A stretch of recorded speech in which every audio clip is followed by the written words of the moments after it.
Hello everybody, and welcome to this section where we will code our command and control center. Now before we begin, let us explain what the command and control center is, or as should I say, the threaded server.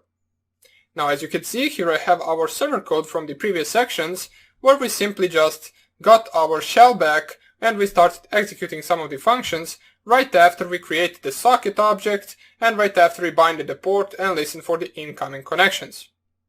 Now the server, basically the principle, is similar to this, or not similar, it is rather the same to this, just we are not accepting one connection, we are going to accept multiple connections to our server, and we will be able to manage multiple sessions with different targets at the same time.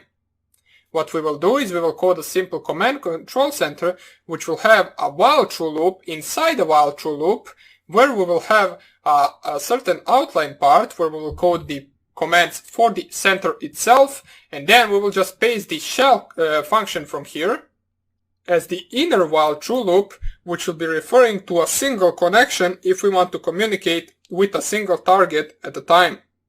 We will also code a function which will be able to send multiple commands, which will be able to send one command to multiple targets at the same time. Now the reason why we need this, basically that is the principle behind the DDoS attacks.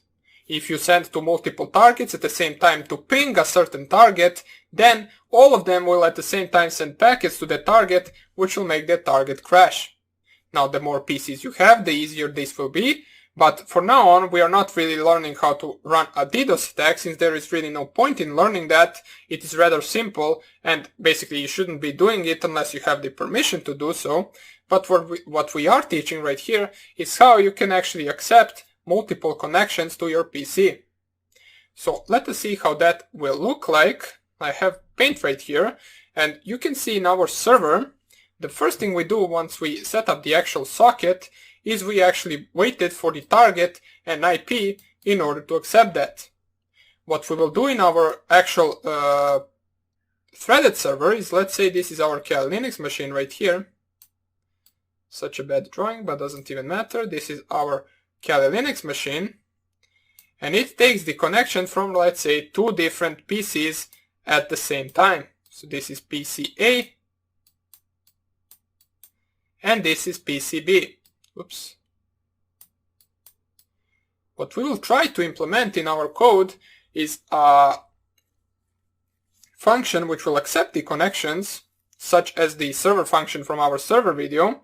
It will basically use the socket.accept function from the socket library in order to accept the connection, but we will run that server function in a thread. So we will try to run it the entire time. And as soon as someone connects, we will create a list.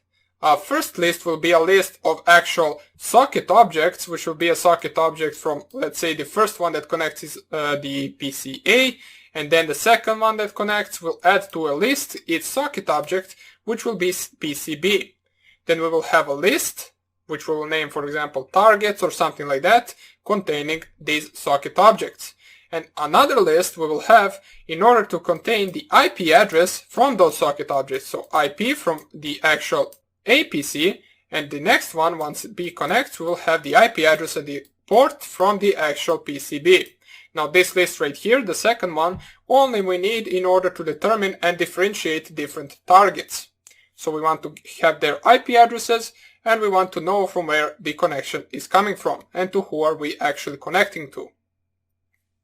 While as the first list, we will use to enter the shell function, which will allow us to communicate with one target at that certain time. So let us see what we need to do. Basically, as I said before, we will have to code two different options for our center.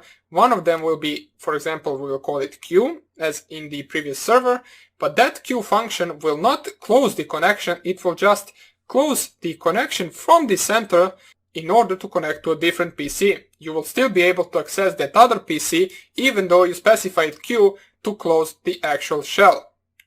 You will be able to just select it whenever you want and connect to it whenever you want. So that would be about it for the introduction. Now, of course, if you don't understand it at the moment, don't worry, you will understand everything in great details as we go through the code. So that would be about it for this introductory video. Hope you enjoyed it and take care. Bye.